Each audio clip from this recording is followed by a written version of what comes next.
Okay, हम slide number 2 का last topic cover करेंगे। उससे पहले मैं आपको एक बात बताता हूँ कि सवाल किस तरह का आने वाला है। अभी मैं आपको सिर्फ वर्ड का आंसर बता रहा हूँ कि कौन कौन सी चीज़ें वर्ड हैं। मैं आपको वर्ड की रीजनिंग बता रहा हूँ, ठीक है। आपने जो है अभी वाई रहता है हमारा कि हम ये क्यों कर रहे हैं। सपोज़ करो सवाल इस तरह आ सकता है हमारे पास कि हमें कोई ना फेलियर स्टेटमेंट दिया जाएगा, ठीक है। अब फेलियर स्टेटमेंट को डिफेंड करने के लिए हमें एक प्रॉब्लम बतानी होगी और एक सॉल्यूशन बताना होगा, ठीक है। सपोज़ करो आपने अपने आप को कंसिडर करना है, आप एक प्रोजेक्ट मैनेजर हो, ठीक है।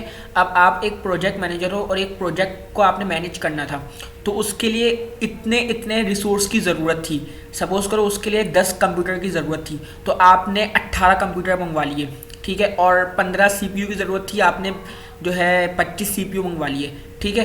तो आप इसको कैसे मैनेज करोगे, ठीक है। अब आपने इसका सॉल्यूशन कैसे प्रोवाइड करना है, आपने इसका सॉल्यूशन प्रोवाइड करना है दो मेथडोलॉजी को कंसीडर करके।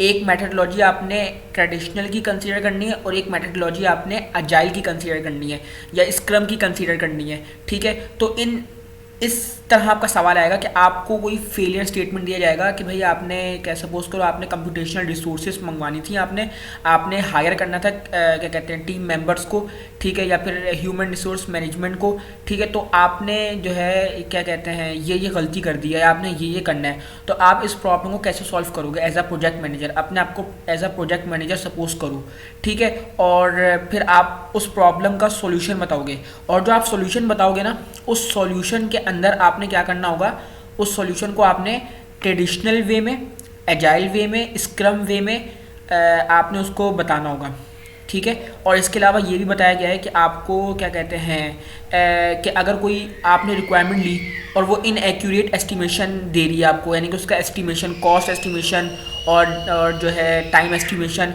इनएक्यूरेट निकल रहा है, तो उस सूरत में आप क्या करोगे, ठीक है। इसी तरह प्रोजेक्ट मैनेजमेंट जो है वो poor project management, poor project communication, ठीक है। अगर कोई मेंबर, ठीक है, बैड बिहेवियर रखे क्लाइंट के साथ, तो आप उसको कैसे मैनेज करोगे। या कोई क्लाइंट आपके उसके साथ बैड बिहेवियर रखे, यानी कि पुअर कम्युनिकेशन वाला मामला आ जाए, तो आप क्या करोगे, ठीक है। इसी तरह अगर आपकी कॉम्प्लेक्सिटी मेट ना करे, ठीक है, और आपका गोल, आपका क्या कहते हैं अल्टीमेट विजन है, वो प्रोजेक्ट का हमें नज़र ना आ रहा हो, ठीक है, तो प्रोजेक्ट इम्पॉसिबल है, तो इस केस में आप क्या करोगे। और इसका सॉल्यूशन हम इन मेथडोलॉजी के अंदर देखना होगा। ये इस तरह का सवाल आएगा, मैं आपको बता रहा हूँ। अच्छा, इसके अलावा हमने लास्ट में देखा था क्या कहते हैं प्रोजेक्ट मैनेजमेंट की डेफिनेशन को और प्रोजेक्ट मैनेजमेंट के प्रोसेसेस को, ठीक है। वो हमने सारे कंप्लीट कर लिए थे, 5 प्रोसेसेस थे। अब हमारे पास यहाँ पे आता है मैनेजमेंट नॉलेज एरियाज़, ये बहुत अहम है। प्रोजेक्ट मैनेजमेंट नॉलेज एरियाज़, जिसमें ये 9 के 9 हैं, ठीक है। इन सबको डिस्कस करना है, हमने शॉर्ट टर्म में मैंने डिफाइन किया हुआ है, इंशाल्लाह आसानी होगी, ठीक है। तो इंटीग्रेशन मैनेजमेंट एक सेंट्रल चीज़ है, ठीक है, और इसके इर्द गिर्द ये तमाम के तमाम आते हैं, ठीक है। अब हमने देखना है कि इंटीग्रेशनल मैनेजमेंट क्या होता है। इंटीग्रेशनल मैनेजमेंट क्या होता है, प्रोजेक्ट के तमाम एलिमेंट को कोऑर्डिनेट कर देना, यानी कि प्रोजेक्ट के तमाम जो एलिमेंट हैं उनको एक जगह इकट्ठा करने का काम इंटीग्रेशन मैनेजमेंट का है, ठीक है। यानी उसमें स्कोप भी हो, टाइम भी हो, कॉस्ट भी हो, क्वालिटी भी हो, कम्युनिकेशन भी हो, रिस्क भी हो, प्रोसिक्यूशन भी हो, तो इन तमाम को एक जगह कनेक्ट रखना इंटीग्रेशन का काम है। इंटीग्रेशन का काम ये है, ठीक है। तो अब फर्स्ट वन था हमारे पास स्कोप। पहले हम स्कोप को डिस्कस कर रहे हैं, ठीक है। स्कोप को फिर लाइन वाइज डिस्कस करते रहेंगे हर क्या कहते हैं।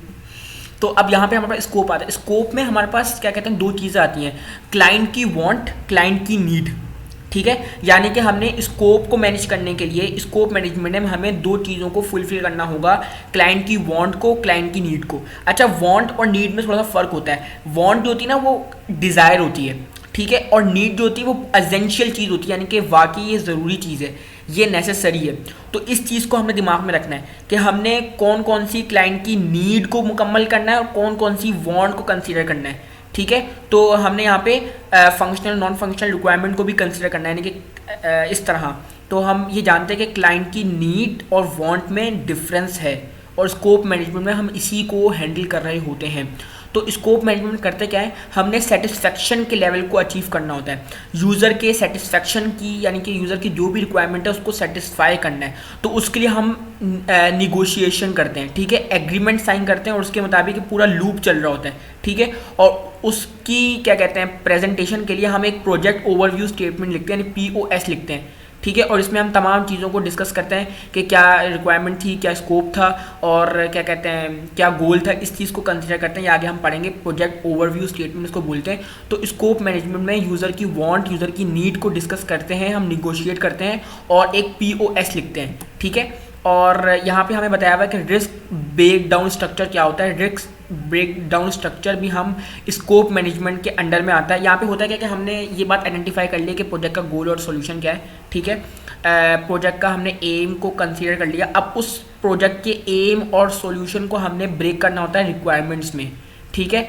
और रिक्वायरमेंट्स को हमने फंक्शंस में ब्रेक करना होता है और उन फंक्शंस के कुछ सब फंक्शंस होते हैं और उन सब फंक्शन से हम क्या निकालते हैं, फीचर्स निकालते हैं, मल्टीपल फीचर्स। यानी कि हमारे पास प्रोजेक्ट का गोल आ जाता है, प्रोजेक्ट के गोल के थ्रू हम उसको रिक्वायरमेंट में ब्रेक करते हैं, ठीक है, कि उस गोल से हमारे पास कितनी रिक्वायरमेंट्स बन रही हैं, ठीक है। उन रिक्वायरमेंट्स के थ्रू हम उन रिक्वायरमेंट्स से हम क्या निकालते हैं, फंक्शंस निकालते हैं, मल्टीपल फंक्शंस निकालते हैं, ठीक है। और उन फंक्शन से हम सब फंक्शंस और उनसे हम फीचर्स निकालते हैं। तो ये एक रिस्क ब्रेक डाउन स्ट्रक्चर है जो कि हम चैप्टर नंबर 3 में पढ़ने वाले हैं। इसको भी यहाँ पे हमने स्कोप मैनेजमेंट में कंसीडर करना है, यानी हमें स्कोप मैनेजमेंट में प्रोजेक्ट ओवरव्यू स्टेटमेंट भी लिखना है और प्रोजेक्ट क्या कहते हैं, जब हमें यूज़र की वांट और गोल और नीड का पता लग जाएगा तो उससे हमने रिक्वायरमेंट को गैदर करना है, रिक्वायरमेंट के बाद फंक्शन, सब फंक्शन और फीचर्स को, ठीक है। तो इसको हम बोलते हैं RBS, risk breakdown structure, ठीक है। तो अब सेकंड वन आता है हमारे पास स्कोप के बाद टाइम। टाइम मैनेजमेंट का मतलब क्या है, टाइम मैनेजमेंट का मतलब ये है कि हमारे पास जो लेबर आवर होगा ना वो बराबर है हमारे पास ड्यूरेशन के। तो जितना लेबर काम करेगा वो हमारे पास टास्क का ड्यूरेशन होगा। तो हमने यहाँ पे टास्क के ड्यूरेशन को एस्टिमेट करना है, डिफरेंट टेक्निक से, डिफरेंट क्या कहते हैं एडवाइस लेके लोगों से कि क्या होना चाहिए इस प्रोजेक्ट का टास्क, ठीक है। तो हमने क्या करना होगा, हिस्टोरिकल डेटा को कंसिडर करना होगा कि हमने इस तरह के प्रोजेक्ट को, इस एस्टिमेशन के प्रोजेक्ट को, इस कॉस्ट के प्रोजेक्ट को कितने टाइम में क्या कहते हैं कंप्लीट किया था, या कितना टाइम दिया था, या कितना टाइम मैनेजमेंट लगा था। तो हिस्टोरिकल डेटा से एक्सपर्ट की एडवाइस लेंगे, ठीक है। और ये कुछ टेक्निक्स हैं, इन टेक्निक्स को कंसीडर करेंगे हम, ठीक है, टाइम की मैनेजमेंट करने के लिए। फिर आता है हमारे पास कॉस्ट मैनेजमेंट। कॉस्ट मैनेजमेंट किस बिना पे होगी, कॉस्ट मैनेजमेंट हमारी होगी कि हमारे पास क्या कहते हैं लेबर का रेट कितना है, सिंगल लेबर रेट है या, ठीक है, या फिर हम उसकी पोजीशन के मुताबिक, यानी लेबर रेट डिसाइड करेंगे उनकी पोजीशन क्लास के मुताबिक, ठीक है। हम कैपिटल इक्विपमेंट कितना यूज़ कर रहे हैं उसका कॉस्ट क्या होगा, ठीक है। और जितने भी सर्विसेज जो हमने कॉन्ट्रैक्ट किया हुआ है, कॉन्ट्रैक्टेड सर्विसेज हैं, उनको कंसिडर करना होगा। सर ने हमें एक बात बताई थी कि प्रोजेक्ट की जो क्या कहते हैं जो प्रोजेक्ट की कॉस्ट होती है वो उसका एक फॉर्मूला सर ने बताया था कॉस्ट मैनेजमेंट में ना, कि हमारे पास 3 चीज़ें होती हैं, कॉस्ट, प्राइस और बजट, ठीक है। इन तीनों को कंसीडर करना होता है, यानी कि हमारे पास कॉस्ट एट होम होती है, उसमें हम रिस्क और 20% खुद से अलाउ करते हैं और प्लस प्रॉफिट अप्लाई करते हैं, ठीक है। तो इन सबको हम जब जमा करते हैं, अगर हम सिर्फ पाकिस्तान की बात करें तो हमारे पास जो है कॉस्ट बनती है, ठीक है। उस कॉस्ट यानी कि अगर सपोज करें, अगर हम रियाल की बात करें, रियाल से हमें कोई प्रोजेक्ट आता है, अगर हमें कोई सऊदी अरब से आता है तो हम रियाल को 3 से डिवाइड करेंगे, ठीक है। तो हमारे पास जो भी फिगर बनेगा इस फॉर्मूले के मुताबिक, तो उसको PKR से मल्टीप्लाई करके हमारा जो है वो कॉस्ट बनेगी। अगर हम डॉलर्स की बात करें तो डॉलर्स को हम डिवाइड करेंगे 8 से, और PKR जो भी अमाउंट, जैसे 22 का अमाउंट आएगा इस फॉर्मूले में रखने के बाद, तो 22 को हम मल्टीप्लाई करेंगे PKR से, यानी कि जो पाकिस्तान का अमाउंट है, और उससे हमारा जो है वो एक तरह से गेन होगा, ठीक है। तो हमने ये बात बताई थी कि कॉस्ट मैनेजमेंट में हमारे पास क्या क्या होगा, कॉस्ट यानी कि हम अपने लेबर को, अपनी इक्विपमेंट को, अपनी सर्विसेज को, अपने प्रोडक्ट को, अपने क्या कहते हैं सिस्टम को की कॉस्ट कैसे क्या कहते हैं मैनेज करेंगे, ठीक है। तो इस चीज़ को हमने कंसिडर कर लिया। अब आता क्वालिटी। पहले हमने क्या देखा, पहले हमने स्कोप देखा, ठीक है, उसके बाद हमने टाइम देखा, उसके बाद हमने कॉस्ट देखी, 3 हो गई। अब हम देख रहे हैं क्वालिटी। क्वालिटी क्या मतलब क्या है कि हमारा जो प्रोडक्ट है उसकी क्या क्वालिटी है, ठीक है, वो क्या वो यूज़ के लिए फिट है, फिट फॉर यूज़ है, यानी कि वो जब डिप्लॉय हो जाएगा तो मेंटेनेंस बार बार तो नहीं आएगी, ठीक है, वो क्लाइंट की रिक्वायरमेंट को, क्लाइंट की नीड को, क्लाइंट की वांट को मेट कर रहा है नहीं कर रहा, ठीक है, और डिलीवर हो गया है बजट के मुताबिक और क्लाइंट की रिसोर्सेज के मुताबिक, क्लाइंट ने जो जो चीज़ें स्पेसिफाई की थी उनके अकॉर्डिंगली अगर हो गया तो क्वालिटी मैनेजमेंट अच्छी हुई है। अच्छा, यहाँ पे दो तरह की क्वालिटी बताई गई है, एक है प्रोसेस क्वालिटी, एक है प्रोडक्ट क्वालिटी। तो प्रोसेस क्वालिटी क्या होती है, जो हमने क्या कहते हैं प्रोजेक्ट मैनेजमेंट प्रोसेसेस पढ़े थे ऊपर, ठीक है, प्रोजेक्ट मैनेजमेंट प्रोसेसेस क्या रहा था, इनिशियल होगा, फिर क्या कहते हैं एग्जीक्यूट होगा, फिर क्या कहते हैं मॉनिटरिंग होगी, फिर हमारे पास क्या कहते हैं क्लोज हो जाएगा, ठीक है। तो क्या कहते हैं उसको, ये चीज़ हमने पढ़ी थी प्रोजेक्ट मैनेजमेंट प्रोसेस, ठीक है। तो क्वालिटी जो है वो उस प्रोजेक्ट मैनेजमेंट प्रोसेस की डेट प्रोड्यूस आ प्रोडक्ट, यानी कि अगर हम उन प्रोसेस की मदद से जो प्रोडक्ट प्रोड्यूस करेंगे उसकी क्वालिटी को हम क्या कहते हैं प्रोसेस क्वालिटी, ठीक है। उन प्रोसेसेस को कंसिडर करके, यानी कि पहले इनिशियलाइज होगा, फिर एग्जीक्यूट होगा, फिर मॉनिटर होगा, फिर एंड होगा। अगर हम उनके मुताबिक कोई प्रोडक्ट को प्रोड्यूस कर रहे हैं उन प्रोसेसेस को कंसीडर करके, तो उसका मतलब है वो प्रोसेस क्वालिटी है, ठीक है। और प्रोडक्ट क्वालिटी क्या है, प्रोडक्ट क्वालिटी क्या है, the quality of the deliverables from the project, यानी कि हम कोई प्रोजेक्ट के जो डिलीवरेबल और उसकी क्या क्वालिटी है, उस प्रोडक्ट की क्या क्वालिटी है जो कि हम डिलीवर करने जा रहे हैं कस्टमर को, तो उसको बोलते हैं प्रोडक्ट क्वालिटी, ठीक है। तो हमने यहाँ पे क्वालिटी को कंसीडर किया, यानी कि हमारा जो प्रोडक्ट है वो यूटिलाइजेशन के फिट है, ठीक है। हम जब डिप्लॉय कर देंगे तो वो यूज़ में आएगा नहीं आएगा, हमारी क्लाइंट की रिक्वायरमेंट मेट हो गई नहीं हो गई, ठीक है। और ये चीज़ हमने कंसीडर करनी है। अब आता है human resource management. Human resource management में क्या आएगा कि हमने क्या कहते हैं जो हमारे पास लेबर है, ठीक है, जो हमारे पास जो है टीम मेंबर्स हैं, ठीक है, हमारे पास जो डेवलपर्स हैं, हमारे पास जो टास्क लीडर है, टीम लीडर है, इन तमाम की रिक्रूटमेंट करना, इन तमाम को मैनेज करना, इन तमाम की स्किल्स और कॉम्पिटेंस के मुताबिक उनको अब उनकी जगह पे रखना, ये हमारे पास पूरा प्रोसेस जो होगा ये हमारे पास किस में आएगा, ह्यूमन रिसोर्स मैनेजमेंट में आएगा, ठीक है। यानी कि उनके रिसोर्स के मुताबिक सीपीयू वाला काम करना, यानी कि जिसकी रिक्वायरमेंट, जिसकी यानी कि उसकी कैपेबिलिटी के मुताबिक, उसकी स्किल्स के मुताबिक उसको जगह प्रोवाइड करना, ठीक है। तो एक पूरी टीम के अंदर हमारे पास डेवलपर होता है, क्लाइंट होता है, कोर टीम होती है, टास्क लीडर होता है, टीम मेंबर होता है, इन सब का अपना अपना रोल होता है और ये अपने अपने रोल के मुताबिक अपनी अपनी जो है सर्विसेज प्रोवाइड कर रहे होते हैं, ठीक है। फिर आता है कम्युनिकेशन। कम्युनिकेशन अब मैं आपको ये बता रहा हूँ कि इनको कंसीडर करते हुए कोई प्रॉब्लम आएगी और उसका सॉल्यूशन बताना है हमने ट्रेडिशनल एजाइल और स्क्रम को कंसीडर करके, ठीक है। अब हमें ह्यूमन रिसोर्स मैनेजमेंट में कोई प्रॉब्लम आ सकती है, ठीक है, कि हमने अगर हायर करना है किसी डेवलपर को, ठीक है, और किसी क्या कहते हैं टीम मेंबर को, तो आप उसके अंदर क्या डिफरेंस देखोगे। अगर आपने कोई डिफरेंस परफॉर्म कर दिया, यानी कि आपने डेवलपर को टीम मेंबर बना दिया और टीम मेंबर को डेवलपर बना दिया, मैनेजर को आपने क्या कहते हैं टास्क लीडर बना दिया और टास्क लीडर को आपने एक टीम मेंबर बना दिया, यानी कि आपने उलट काम कर दिया, तो फिर आप इसको कैसे हैंडल करोगे।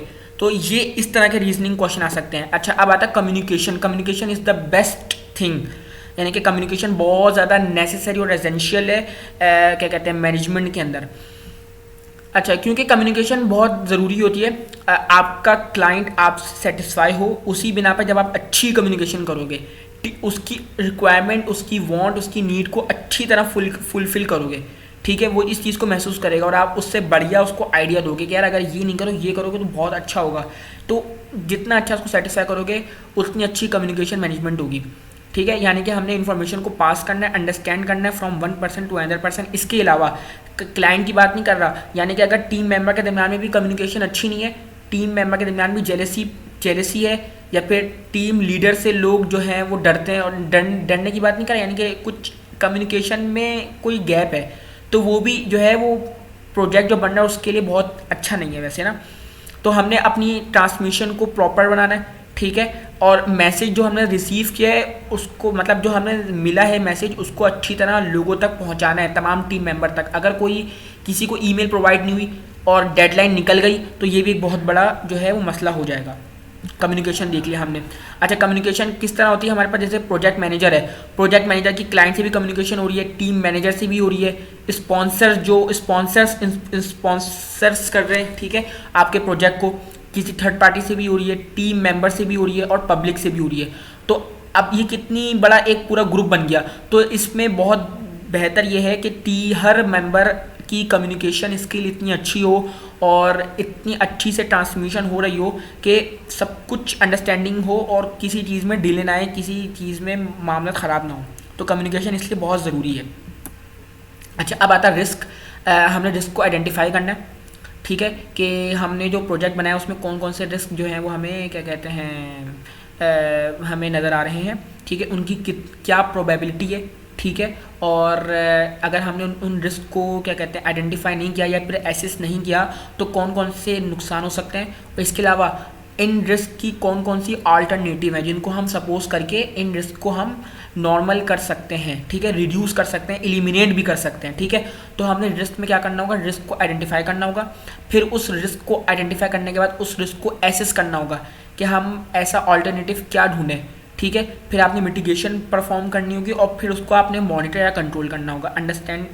तो क्या मकसद है इस रिस्क का। रिस्क का मतलब ये है कि आपने पहले रिस्क को आइडेंटिफाई कर लिया, उसकी कितनी प्रोबेबिलिटी है, ठीक है। अगर किसी मेंबर से आपकी रिस्क का मामला आ गया है तो आपने उसकी प्रोबेबिलिटी को चेक करना है, ठीक है। और ये चीज़ चेक करना है कि कितना आपको लॉस हुआ है, ठीक है। और लॉस होने के बाद आपने चेक करना है कि कोई अगर अल्टरनेटिव है तो हम अल्टरनेटिव को अडेप्ट करते हैं, उसकी इम्प्लीमेंटेशन पे काम करते हैं और अपने रिस्क को जो हमें उसको रिड्यूस और एलिमिनेट करने की कोशिश करते हैं, ठीक है। तो रिस्क का मामला ये था। अब आता है प्रोक्यूरमेंट, ठीक है। प्रोक्यूरमेंट का मतलब ये होता है कि हम जो है अपने प्रोजेक्ट की कंप्लीशन के लिए किसी थर्ड पार्टी वेंडर को क्या कहते हैं लेकर आते हैं, ठीक है, थर्ड पार्टी मेंबर से हेल्प लेते हैं। तो प्रोक्यूरमेंट का मतलब ये होता है, यानी कि project management procurement is the creation and maintenance of relationship with the external resource. कोई एक्सटर्नल रिसोर्स से हमने मेंटेनेंस या फिर रिलेशनशिप कायम करना होता है ताकि हम अपने प्रोजेक्ट की कंप्लीशन के लिए उसकी हेल्प ले सकें। तो यहाँ पे हमारे पास कोई ना कोई वेंडर होता है, थर्ड पार्टी होती है।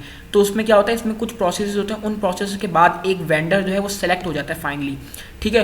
तो वेंडर की सॉलिसिटेशन होती है। सॉलिसिटेशन का मतलब होता है किसी मकसद के लिए किसी बंदे को पकड़ना।